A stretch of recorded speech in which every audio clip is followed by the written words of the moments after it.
सतीश नगर एक छोटा सा गांव था। वर्षों से वहाँ के लोग आपस में मिलजुल कर रहते थे। उस गांव का एक निवासी था प्रणव। प्रणव के पूर्वज भी सतीश नगर के ही थे। वो बचपन से ही बहुत ही उदार स्वभाव का था। वो सबके साथ हमेशा अच्छा व्यवहार करता था। उसका किसी से कोई दुश्मनी नहीं थी। वो अपनी पत्नी और 9 साल की बेटी बिंदु के साथ एक छोटी सी झोपड़ी में सुख शांति से जीवन व्यतीत कर रहा था। गरीब होते हुए भी उनके बीच प्यार और खुशी की कोई कमी नहीं थी।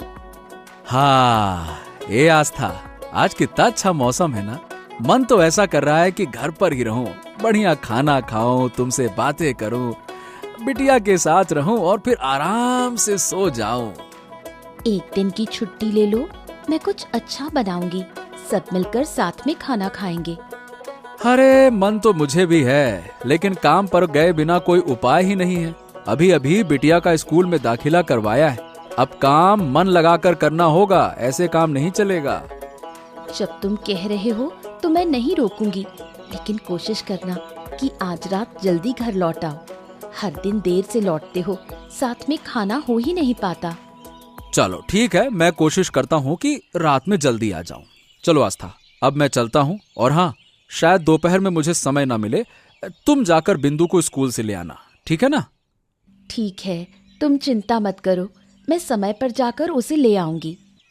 ये तुम रखो और सुनो। पैसे क्यों दे रहे हो? कुछ लाना है क्या? बिंदु स्कूल से निकलकर कुछ खाने पीने की जिद करेगी तो उसे जो चाहिए इन पैसों से ले देना, है ना? तुम उसकी हर जिद पूरी कर करके उसे सिर चढ़ा रहे हो। उसकी वजह से वो बहुत जिद्दी होती जा रही है। अरे आस्था, एक ही तो हमारी बिटिया है। अगर उसकी चाह पूरी नहीं करूंगा तो किसकी करूंगा? चलो, अब देर हो रही है, मैं निकलता हूँ, है ना? प्रणव पत्नी को विदा कहकर अपने काम के लिए निकल पड़ा। गांव में एक ही किराने की दुकान थी। वो दुकान मुरली नाम का दुकानदार चलाता था। मुरली एक लालची किस्म का इंसान था। जिसके पास पैसे होते उससे वो बहुत सम्मान से बात करता, और जो गरीब होता उसके साथ बहुत बुरा व्यवहार करता।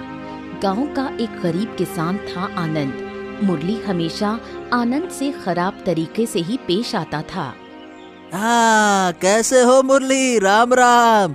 सब ठीक ठाक चल रहा है ना? सब मजे में? अरे इतनी बातों की कोई जरूरत नहीं है। मैं कैसा हूँ, क्या हूँ, इससे तुम्हारा क्या लेना देना? क्या लेने आए हो वो बताओ, मुद्दे की बात करो। अरे भाई, ऐसे क्यों बात करते हो? मैंने तो बस एक सामान्य रूप से पूछा, हाल चाल के लिए। अरे हाल चाल? क्या हम दोस्त हैं जो तुमको मैं अपना हाल और चाल बताऊं? हैं? क्यों बताऊं मैं तुमको, बताओ। ठीक है भाई, ठीक है, मेरी गलती। अच्छा, 1 किलो दाल और 2 दर्जन अंडे दे दो। तेरे पास तो पहले से ही पुराने 15 रुपए बाकी हैं। आज वो पैसे दोगे क्या? हैं? हाँ हाँ हाँ हाँ, मैंने कहा था ना कि पैसे देकर अपनी घड़ी ले जाऊंगा। आज मैं सब चुका दूंगा, चिंता ना करो। मुरली आनंद को सामान देता है, लेकिन जब पैसे गिनता है तो पाता है कि आनंद के पास 8 रुपए कम हैं। अरे पिछली बार भी 15 रुपए कम दिए थे और घड़ी ले गए थे। अब इस बार भी 8 रुपए कम हैं। अरे मुरली भाई, मुझे सच में पता नहीं चला कि पैसे कैसे कम हैं। चलो ठीक है, कोई बात नहीं। अगली बार आऊंगा तो 8 रुपए और ऊपर के दे दूंगा। चिंता मत करो, मैं चुका दूंगा, कहीं भाग नहीं जाऊंगा। अरे भाग नहीं जाओगे, लेकिन दे भी तो नहीं रहे। सीधी बात है भैया, अब बहाने नहीं चलने वाले। अभी के अभी पूरे पैसे दो, वरना एक भी सामान नहीं मिलेगा। हाँ। अरे इतनी सी बात पर क्यों गुस्सा करते हो मुरली भाई? 200 रुपए का सामान लिया है, बस 8 रुपए ही तो कम है। हाँ, मुझे कुछ नहीं सुनना। जब तक पूरे पैसे नहीं दोगे कोई सामान नहीं मिलेगा, सीधी बात है। आनंद ने बहुत विनती की, लेकिन मुरली ने उसे कुछ नहीं दिया। दुखी होकर आनंद बिना सामान लिए लौट गया। गांव में एक बड़ा कपड़ा कारखाना था, जिसके मालिक थे किशनलाल। किशनलाल एक बुजुर्ग व्यक्ति थे। जीवन भर की मेहनत के बाद उन्होंने ये कारखाना खड़ा किया था। लेकिन उम्र की वजह से अब वो खुद सब कुछ नहीं संभाल पाते थे। इसलिए उन्होंने प्रणव को अपने कारखाने की देखरेख और हिसाब किताब की जिम्मेदारी दे दी थी, क्योंकि उन्हें प्रणव पर अंधा विश्वास था। मालिक, शहर से काफी दबाव आ रहा है। सुनने में आया है कि जो आदेश दिए जा रहे हैं उनके मुताबिक कपड़े बनाए नहीं जा रहे हैं। हमारे मजदूरों की तरफ से बहुत सारी गलतियां हो रही हैं। अरे ये तो चिंता की बात है। अगर हमारे मजदूर ठीक से काम नहीं करेंगे तो शहर में हमारी बदनामी होगी। वहाँ के व्यापारी हमारे साथ काम करना बंद कर देंगे। नहीं नहीं नहीं नहीं, ये ठीक नहीं है। हाँ, मुझे पता है ये ठीक नहीं है। इसीलिए मैंने पूरी समझदारी से आपसे उनके वेतन बढ़ाने की बात की थी, लेकिन फिर भी पता नहीं कैसे वो लापरवाही करते ही जा रहे हैं। मुझे अभी तक इसका कारण समझ नहीं आ रहा है। तुम्हें ज्यादा सोचने की जरूरत नहीं है। मैं तो तुम्हें रोकता नहीं हूँ। जिन मजदूरों से काम नहीं हो रहा उन्हें निकाल दो और नए मजदूर ढूंढ लो, और क्या। सोच तो मैं भी यही रहा था कि आपसे इस बारे में बात करूं। हाँ, कुछ ऐसे मजदूर हैं जिनका काम मुझे वाकई में बिल्कुल पसंद नहीं आ रहा। ठीक है, अब आपने कह दिया है तो मैं जल्द ही उन्हें हटाकर नए लोगों को लगाऊंगा। सुना है कि तुमने अपनी बेटी को स्कूल में दाखिला दिलाया है। बताओ, पढ़ाई कैसी चल रही है उसकी? बस आपका आशीर्वाद चाहिए। पढ़ाई तो अच्छी चल रही है। अब एक ही बेटी है, उसी के लिए सारे सपने हैं, उसी के लिए सारी जिंदगी है अब। मुझे पूरा विश्वास है कि तुम्हारी मेहनत एक दिन जरूर रंग लाएगी। अच्छा, कल का पूरा हिसाब मैंने मिला लिया है, लेकिन आप एक बार देख लीजिए। ये रहा। तुमने देख लिया तो मेरे देखने की कोई जरूरत नहीं है। मुझे तुम पर पूरा भरोसा है। हाँ। किशन लाल ने कभी प्रणव को सिर्फ एक कर्मचारी नहीं माना। वो उसे हमेशा अपने बेटे की तरह स्नेह और विश्वास देते थे। मुरली के घर में बस वही और उसकी पत्नी शारदा रहते थे। शादी के कई साल बीत जाने के बाद भी उनके कोई संतान नहीं हुई। इसी वजह से मुरली हमेशा शारदा से कठोरता से पेश आता था। वो शारदा को बिल्कुल भी सहन नहीं कर पाता था। क्या तुम सो गए हो? अरे अभी तो आंखें मूंदी थी, नींद आना शुरू ही हुई थी कि तुमने फटाक से सवाल पूछ लिया। सो गए क्या? खराब कर दी मेरी नींद। क्या कहूँ अब मैं। दरअसल तुम तो सुबह सुबह ही निकल जाते हो, तो बात करने का मौका ही नहीं मिलता।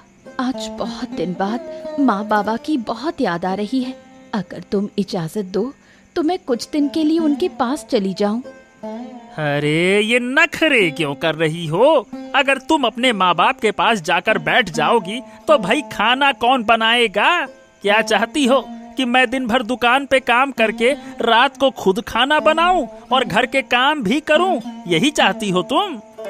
मैंने ऐसा नहीं कहा, बस 2-4 दिन की बात है। अगर कहो तो मैं पास के घर की शकुंतला काकी से बात कर लूंगी। वो रोज आकर तुम्हारे लिए खाना बना देंगी।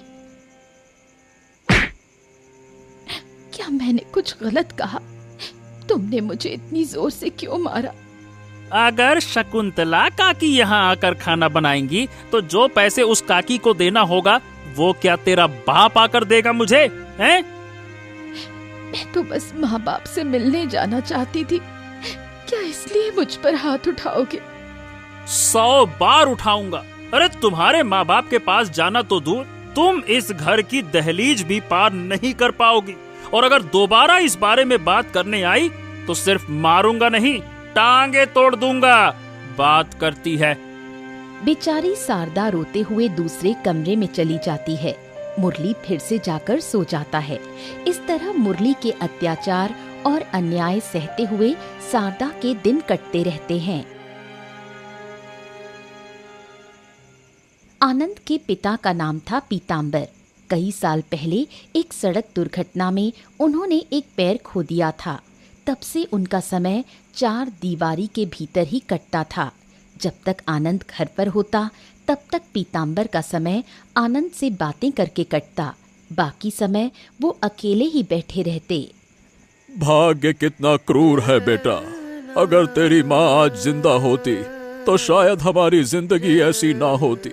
दिन के अंत में तुझे मेरी देखभाल नहीं करनी पड़ती। बाबा, पता है जब मैं छोटा था तब तुमने मुझे गोद में लेकर पूरा गांव घुमाया था। तुमने तो मुझे बोझ नहीं समझा, तो मैं भला तुम्हें क्यों समझूं? गजब बातें करते हो बाबा आप भी। अब तू चाहे जितना भी कह ले, पर मैं तेरी तकलीफ समझता हूँ। तेरे सारे दोस्त शादी करके घर बसा चुके हैं और तू मेरी सेवा करते करते अपनी आधी जिंदगी गुजार चुका है। बाबा, ऐसी बातें दोबारा मत सोचना। मैंने तुम्हें कभी भी बोझ नहीं समझा, बल्कि तुम हो इसीलिए दुनिया इतनी खूबसूरत लगती है। तुम्हारी सेवा में ही मुझे अपनी खुशी मिलती है। लो लो बाबा, मैं खाना खिलाता हूँ। लो खाओ खाओ खाओ, मुंह खोलो। इसके बाद आनंद अपने हाथों से पीताम्बर को खाना खिलाता है। वो अपने पिता को बहुत प्यार करता था और उनकी देखभाल में कोई कसर नहीं छोड़ता था। प्रणव और मुरली के बीच अच्छी दोस्ती थी। प्रणव सबके साथ अच्छा व्यवहार करता था, लेकिन मुरली केवल इसलिए उसके साथ अच्छे से रहता था क्योंकि प्रणव गांव के अमीर आदमी किशन लाल के कारखाने में काम करता था। हा, तू तो मुझको भूल ही गया है। क्यों भाई, कितने दिन बाद दर्शन दे रहे हो? बहुत व्यस्त हो गए हो, और इतने व्यस्त हो गए कि हमारी दुकान में ही आने तक का वक्त नहीं है तुझे। हैं? कहाँ बिजी है आजकल? हैं? बता बता। अरे अब क्या कहूँ मुरली, तू जानता है ना, किशन लाल बाबू की फैक्ट्री का सारा काम मेरे जिम्मे है, इसीलिए काम का थोड़ा दबाव रहता है, बस वही। हाँ, समझ गया। बड़े आदमी की बड़ी फैक्ट्री और बड़ी नौकरी तो बड़ा काम। समझ गया। अब तू बहुत बिजी हो गया है। अब तेरे पास अपने दोस्तों के लिए समय नहीं है, ये बोल और क्या। तू सच में पागल है मुरली। चाहे मैं कितना भी व्यस्त हो जाऊं, मेरे लिए मेरे परिवार और मेरे दोस्त सबसे पहले हैं। अच्छा बता, तू इतने दिन बाद आया है, चल दोनों मिलकर बढ़िया गरम गरम चाय पीते हैं चुस्कियों के साथ और गपशप करते हैं। चल ना। ओहो, आज मत कहे यार, आज नहीं हो पाएगा। 2-3 दिन बाद आराम से फुर्सत निकाल कर आऊंगा, तब जमकर चाय पियेंगे और खूब बातों पे बातें लड़ाएंगे, ठीक है? अरे यार तू भी ना, वैसे भी दुकान में मेरा समय कटता नहीं है, ऊपर से वो दास पाड़ा वाला आनंद है ना, अरे क्या कहूँ, उसके चक्कर में बड़ा झंझट में फंस गया हूँ। आनंद? क्यों? उसने क्या कर दिया? अरे क्या बताऊं यार, हर दिन कुछ न कुछ खरीदने के लिए आ जाता है और पैसे पूरे देता नहीं है। उस दिन मौका मिला तो मैंने भी उसे जमकर सुनाया। दिमाग खराब कर रखा है उसने। अरे ऐसे कितनी उधारी करता रहूं मैं उससे। हाँ, ये बात भी सही है। अच्छा, आनंद वैसे करता क्या है? मतलब खेत जोतकर घर चलाता है ना, गरीब आदमी है। तू अपमान क्यों करता है? अपमान मत करा कर उसका। अरे तो गरीब है तो मैं क्या करूं यार, मेरा भी तो घर है और इसी दुकान के सहारे तो मेरा घर चलता है सब कुछ। अब इसी दुकान से पैसे ना आएंगे तो फिर तो मुझे कलप होगी ना। इसीलिए पैसों को लेकर मैं कोई समझौता नहीं करता, चाहे वो गरीब हो चाहे अमीर हो, सीधी बात। मुरली जब प्रणव से बातों में लग जाता है, प्रणव कोई बहाना बनाकर उससे विदा लेता है और वहाँ से चला जाता है। पीताम्बर और किशनलाल के बीच बहुत अच्छी दोस्ती थी। किशनलाल अक्सर पीताम्बर से मिलने और उसका हालचाल लेने उसके घर जाया करता था। आज सूरज किस दिशा में निकला है? तुझे तो अपनी फैक्ट्री से फुर्सत नहीं मिलती है, आज कैसे वक्त निकालकर मुझे देखने आ गया? मुझे पता है कि तू मुझसे नाराज है, लेकिन फैक्ट्री की जिम्मेदारियां, मजदूरों की तनख्वाह की चिंता, सब कुछ मिलाकर तबीयत थोड़ी खराब हो गई थी बस। अच्छा, अब तबीयत ठीक है ना? हाँ, ये समझ ले कि किसी तरह से चल रहा है। और तू बता, पिछली बार जब आया था तब तो तू बीमार था, डॉक्टर को दिखाया कि नहीं दिखाया? अरे मैं डॉक्टर के पास नहीं जाना चाहता था, लेकिन मेरा बेटा बहुत जिद्दी है। जब तक डॉक्टर से इलाज नहीं करवाया तब तक उसने मुझे छोड़ा ही नहीं। वाह वाह वाह, क्या बात है। सच में तू बहुत किस्मत वाला है जो तुझे आनंद जैसा बेटा मिला है। अरे भाई, आजकल के जमाने में जहाँ माँ बाप की परवाह नहीं करते बच्चे, वहां पे देख तेरा बेटा तेरा कितना ध्यान रखता है।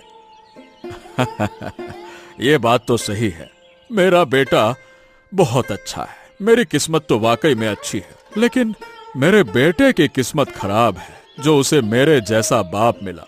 मैं कभी उसके लिए एक अच्छा पिता नहीं बन पाया। ऊपर से अब इस अपाहिज शरीर के साथ उस पर बोझ बनकर बैठा हूँ। ओहो, तू ऐसा क्यों सोचता है? हाथ से तो किस्मत में लिखे होते हैं, इसमें तेरा कोई दोष नहीं। और आनंद तुझसे बहुत प्यार करता है, तेरा आदर करता है। मुझे नहीं लगता कि उसने कभी तुझे बोझ समझा है।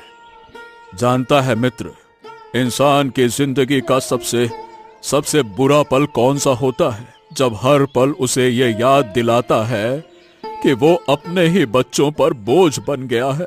खुद को बहुत नाकाम महसूस करता हूं मैं मित्र। अरे, तू बेवजह खुद को दोष दे रहा है। इसमें तेरा कोई कसूर नहीं है और बेटे का फर्ज होता है माता पिता की सेवा करना, और आनंद ये फर्ज बखूबी निभा रहा है। इसमें खुश होना चाहिए, तू दुखी हो रहा है। पीताम्बर अपने जीवन के दुख किशनलाल से बांटता है और किशनलाल उसे ढाढ़स बंधाता है। मुरली हमेशा आनंद से बुरा बर्ताव करता था, लेकिन उसकी पत्नी शारदा का आनंद के साथ बहुत अच्छा रिश्ता था। शारदा आनंद को दादा कहकर बुलाती थी। आनंद दादा, घर पर हो? जरा बाहर आओ ना। अरे सरदा, इस अंधेरे में मेरे घर के सामने क्या कर रही है? अच्छा, अंदर आ, आजा, बैठ। नहीं दादा, अब बैठने का समय नहीं है। तुम्हारे बिना नहीं खा सकती, इसलिए तुम्हारे और काका के लिए थोड़ा ले आई। अरे पागल, इतनी मेहनत क्यों की मेरे लिए? चल, अब जब ला ही दिया है तो ला दे। अब मैं चलती हूँ, वो घर पर नहीं है। लौटे तो अगर मुझे घर पर नहीं पाया तो बड़ी मुसीबत हो जाएगी। शारदा आनंद से विदा लेकर घर लौट रही थी, लेकिन रास्ते में मुरली उसे आनंद के घर से निकलते देख लेता है। मुरली की आंखें गुस्से से लाल हो जाती हैं और शारदा के पैरों तले जमीन खिसक जाती है। अरियो सरदा, तू इस अंधेरे में शाम को आनंद के घर क्यों गई थी? पहले घर चलो ना, फिर सब समझा दूंगी। नहीं, जब तक तू मेरे सवाल का जवाब नहीं देगी मैं यहाँ से नहीं हिलूंगा। बता।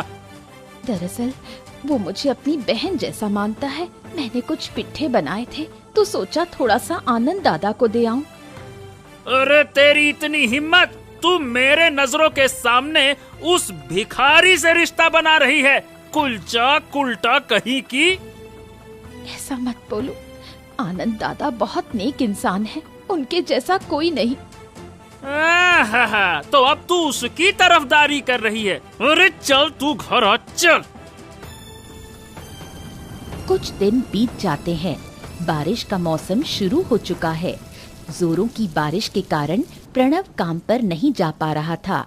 ज्यादातर समय वो घर पर ही बिता रहा था, लेकिन फैक्ट्री का काम घर से ही किसी तरह चलता रहा।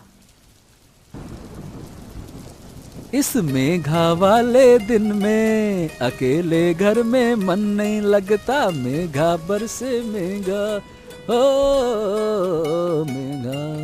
अरे भाग्यवान, अरे भाई, अभी थोड़ी देर पहले दोपहर में ही तो खाना खाया है, अब फिर से तुम ये मुड़ी माखा लेकर आ गई हो। अरे मुझे खिला खिला कर मार दोगी क्या है? अपनी हालत देखी है, काम के बोझ में सूख कर कांटा हो गए हो। कुछ दिन घर पर रहो तो अच्छा खा पी कर थोड़ी ताकत तो पाओ। अच्छा ठीक है, अब जब बना ही दिया है तो बिंदु को भी बुला लो, साथ में मिलकर खाते हैं। तुम्हारी बेटी अब कहाँ उठेगी, पेट भर के खा पी कर रानी बनकर सो गई है। सुनो, तुमने शारदा की खबर सुनी? सरदा, मुरली की पत्नी ना? हाँ, क्या हो गया उसे? तुम्हें कुछ नहीं पता, उसे अस्पताल में भर्ती कराया गया है। अच्छा, बीमार है क्या? बीमार नहीं, शायद कुछ दिन पहले दोनों में झगड़ा हुआ था और उसी झगड़े में मुरली ने उसे इतना मारा कि वो अधमरी हो गई। क्यों करता है ऐसा? हाँ, आजकल सुनने में तो यही आ रहा है कि मुरली सबके साथ में बहुत ही बुरा बर्ताव करता है। बाजार के दुकानदारों तक ने उसके खिलाफ शिकायत की है। घर में झगड़ा होना आम बात है, लेकिन इस तरह हैवानियत करना, ऊपर वाला ही जाने शारदा बचेगी या नहीं। अरे ऐसा ना कहो आस्था, बेचारी बच जाएगी। क्या कहें, इंसान को ऊपर से देखकर उसके अंदर क्या छिपा है ये बिल्कुल समझ नहीं आता। अब देखो मुरली को, कई लोग बाहर से अच्छे लगते हैं लेकिन अंदर एक दरिंदा छिपा होता है। तुम्हारा दोस्त मुरली भी दिन ब दिन उन्हीं दरिंदों की फहरिस्त में शामिल होता जा रहा है। वो दोनों बारिश की फुहारें देखते हैं, लेकिन दिल में शारदा की चिंता बनी रहती है। एक दिन किशनलाल बाजार गया। मुरली उसे देखते ही सामने आ खड़ा हुआ, लेकिन किशनलाल मुरली को देखकर चिढ़ गया, क्योंकि मुरली किशनलाल का बहुत ही नापसंद व्यक्ति था। लेकिन किशनलाल की अपार दौलत के कारण लालची मुरली हमेशा उसकी खुशामद करने की कोशिश करता रहता। प्रणाम किशनलाल बाबू, प्रणाम प्रणाम। आज आप इस बाजार में आए हैं, आपको देखकर तो मैं खुद को धन्य समझ रहा हूँ। क्यों भाई, क्या मैं कोई भगवान हूँ या फिर जिन्न हूँ जो मुझे देखकर धन्य हो गए? आप तो मजाक भी बहुत अच्छा करते हैं। अच्छा, क्या आप बाजार करने आए हैं? तो आइए मेरी दुकान पर। आपको पैसे देने की जरूरत नहीं है, आप आइए आइए आइए। अरे भाई, मैं कहाँ से खरीदारी करूँगा, ये मेरा फैसला है। क्या मैंने कहा कि मैं तुम्हारी दुकान से खरीदारी करना चाहता हूँ? और वैसे भी मेरे पास इतनी हैसियत है कि मुझे किसी से मुफ्त में कुछ लेने की जरूरत नहीं है। जो लूंगा पैसे से लूंगा। हाँ। अरे आप तो मेरे बड़े हैं, इसीलिए मैंने बस सम्मान के नाते कहा। तुम्हारे इस सम्मान की मुझे कोई जरूरत नहीं है। मेरी अपनी पसंद की दुकानें हैं, मैं वहीं से सामान खरीदूंगा। और पहले जाकर अपनी पत्नी को सम्मान देना सीखो, फिर दूसरों को सम्मान देना। बड़े आए। बूढ़ा लोमड़ी कहीं की, पैर लटके हैं कब्र में और जवान चल रही है चपड़ चपड़। खुद की बीवी तो कब की मर गई और मुझे बता रहा है कि पत्नी को कैसे रखूं। बेटा तेरा भी समय आएगा, रुक जा। प्रणव की बेटी बिंदु के स्कूल में सांस्कृतिक कार्यक्रम था। कार्यक्रम में प्रणव और आस्था दोनों ही गए। कार्यक्रम के बाद तीनों एक साथ घर लौट रहे थे।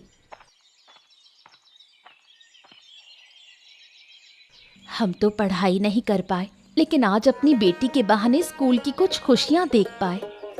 अरे आस्था, ये तो बस शुरुआत है। मेरी बेटी जब बड़ी होगी ना, तो वो हमें देश विदेश घुमाएगी, देखना तुम। देश विदेश घुमाने की जरूरत नहीं, बस अच्छी इंसान बन जाए, यही काफी है। तुम्हारा सपना जरूर पूरा होगा बेटी। मैं पूरे गांव में गर्व से कहता हूँ कि मैं एक डॉक्टर का बाप हूँ। कितने दिनों बाद हम सब साथ में घूमे, खुशी मनाई। परिवार के साथ बिताया गया ये छोटा सा पल ही सबसे खूबसूरत यादें बन जाती हैं। और जब जिंदगी के सबसे मुश्किल वक्त में हमारे अपने हमारे साथ होते हैं, तब वही कठिन वक्त भी आसान लगने लगता है। पापा, जो मर जाते हैं क्या वो आसमान के तारे बन जाते हैं? अरे तुम अचानक से ऐसा अजीब सा सवाल क्यों पूछ रही हो? ऐसा सवाल नहीं पूछते बेटा। आपने ही तो कहा था कि दादू दादी तारे बन गए हैं और वो ऊपर से हमें देख सकते हैं। हाँ, सही कहा तुमने।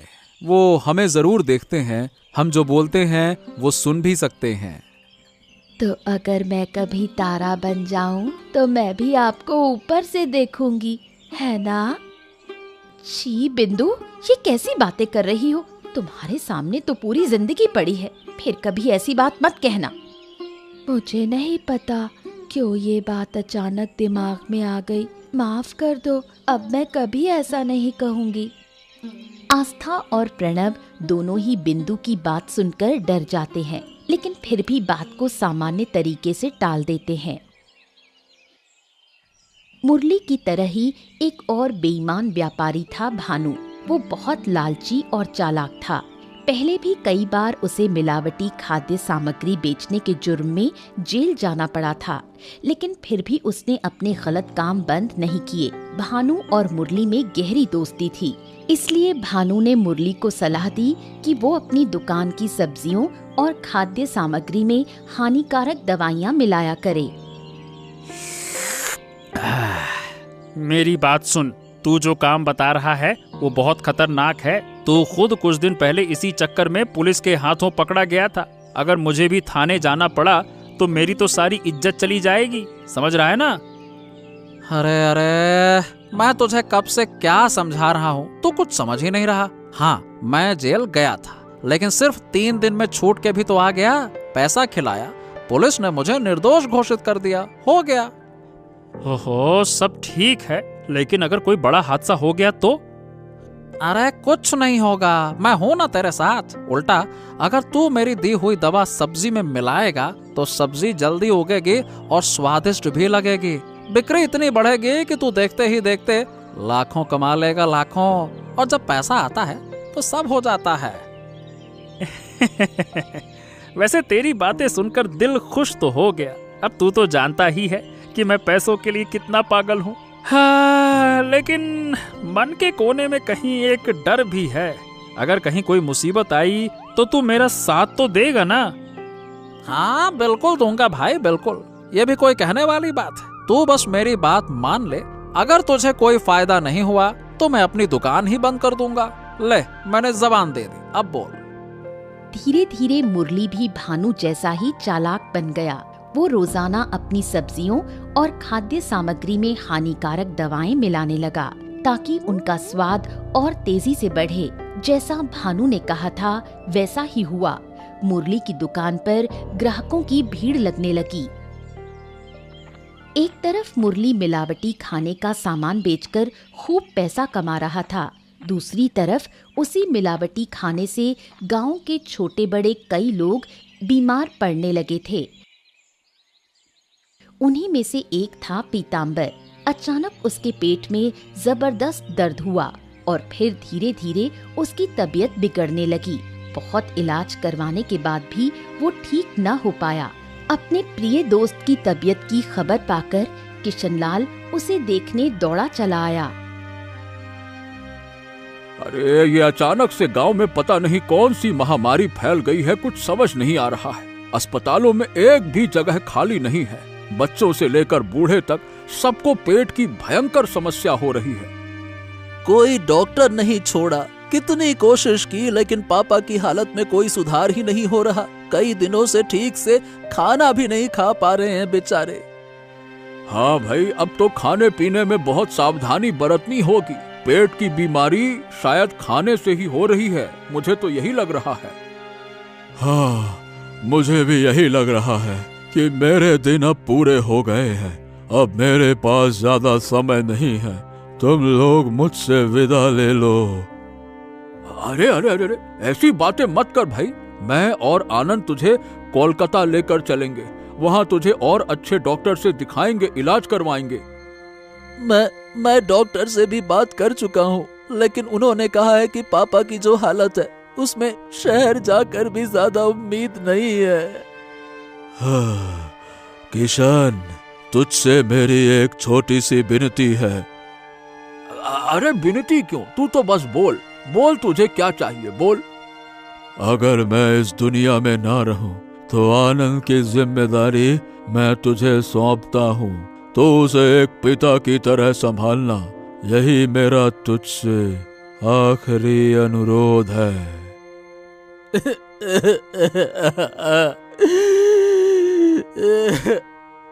समय बीतता गया और पीताम्बर की हालत और खराब होती गई। अंत में बहुत संघर्ष के बाद पीताम्बर मौत के सामने हार मान गया। आनंद के सिर से आखिरी छाया भी उठ गई और पीताम्बर इस दुनिया को अलविदा कह गया। पीताम्बर की मृत्यु के कुछ ही दिनों बाद ठीक उसी तरह प्रणव की बेटी बिंदु बीमार पड़ गई। गांव के डॉक्टरों को दिखाने के बाद भी जब कोई असर नहीं हुआ तो प्रणव उसे शहर के डॉक्टरों को दिखाने ले गया, लेकिन वहां भी कोई विशेष लाभ नहीं हुआ। बिंदु की हालत भी दिन ब दिन पीतांबर जैसी होती गई। प्रणव और आस्था दोनों टूट चुके थे। कई दिनों से बच्ची सिर्फ पानी पी रही है, कुछ भी नहीं खा रही। ऐसे में वो और भी कमजोर होती जा रही है। मुझे बहुत डर लग रहा है। मैं डॉक्टर से बहुत विनती कर चुका हूँ आस्था, वो अपनी तरफ से पूरी कोशिश कर रहे हैं, लेकिन वो भी समझ नहीं पा रहे हैं कि अचानक से ऐसा क्या हो गया है।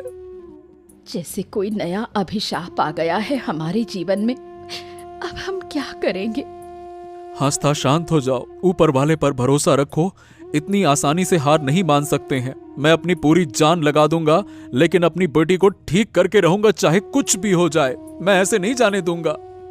माँ पापा, मेरे हाथ थोड़ी देर के लिए और पकड़ कर रखो, मुझे बहुत तकलीफ हो रही है। पापा, मैं तारों के देश में तुम्हारा इंतजार करूंगी, तुम आओगे ना? नहीं बेटा, नहीं नहीं नहीं, ऐसा मत कहो। तुम जल्दी ठीक हो जाओगी, घर लौटकर फिर से खेलोगी, पढ़ाई करोगी, हमसे बातें करोगी और बड़ी होकर डॉक्टर बनोगी। तुम्हारे लिए एक बहुत खूबसूरत जीवन इंतजार कर रहा है बेटा, ऐसा ना कहो बेटा। माँ पापा, तुम लोग खुश रहना। मैं जल्दी ही उस देश में तुम्हारा इंतजार करूंगी। मैं तारा बनकर तुम्हें देखूंगी। अचानक बिंदु की आंखें बंद हो जाती हैं। प्रणव और आस्था उसे बार बार पुकारते हैं, लेकिन कोई जवाब नहीं मिलता। वो समझ जाते हैं कि बिंदु अब इस दुनिया में नहीं रही। सारी उम्मीदों को तोड़कर बिंदु दुनिया से विदा ले लेती है। प्रणव और आस्था अपनी मृत बेटी को लेकर गांव लौटते हैं और उसका अंतिम संस्कार करते हैं। बिंदु की मृत्यु के बाद पूरे गांव में दुख का साया छा गया। एक एक करके कई लोग मरने लगे। ये सब एक सामान्य महामारी जैसा लग रहा था, लेकिन किशन लाल को कुछ शक हुआ। वो पुलिस और कुछ डॉक्टरों से बात करता है और उनसे अच्छे से जांच करने की विनती करता है। जांच में पता चलता है कि जिन लोगों की मौत हुई उनके शरीर में एक जहरीला रसायन पाया गया। किशन लाल का शक सही साबित होता है। पुलिस और सख्ती से जांच शुरू करती है और आखिरकार मुरली पर शक जमता है।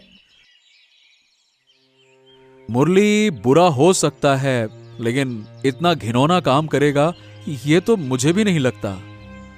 हाँ प्रणव, लेकिन कल पुलिस उसके घर और दुकान पर छापा मारेगी, तभी सच्चाई सामने आएगी।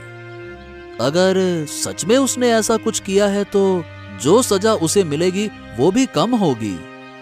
अगली सुबह पुलिस मुरली के घर और दुकान को घेर लेती है। तलाशी में पुलिस को उसके घर से एक रासायनिक दवा की बोतल मिलती है, वही रसायन जो मरे हुए गांव वालों के शरीर में पाया गया था। पापा, मैं तारा बनकर तुम्हें देखूंगी, तारों के देश में तुम्हारा इंतजार करूंगी, तुम आओगे ना? आऊंगा बेटा, आऊंगा, बहुत जल्द तुम्हारे पास आऊंगा।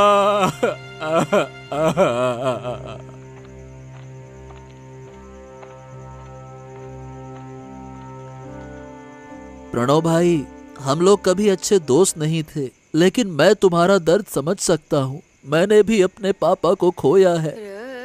मुरली पर कितना भरोसा किया और उसी के कारण मेरी पूरी दुनिया उजड़ गई। उसे क्या मिला हमारा इतना बड़ा नुकसान करके? उसे क्या मिला ये तो नहीं पता, लेकिन हमने जो खोया उसकी भरपाई कोई नहीं कर सकता, कोई नहीं। मुरली का लालच सिर्फ उसका जीवन ही बर्बाद नहीं करता, बल्कि आनंद और प्रणव की जिंदगी से उनके प्रियजनों को भी छीन लेता है। वो जीवन भर इस दुख के साथ जीते हैं।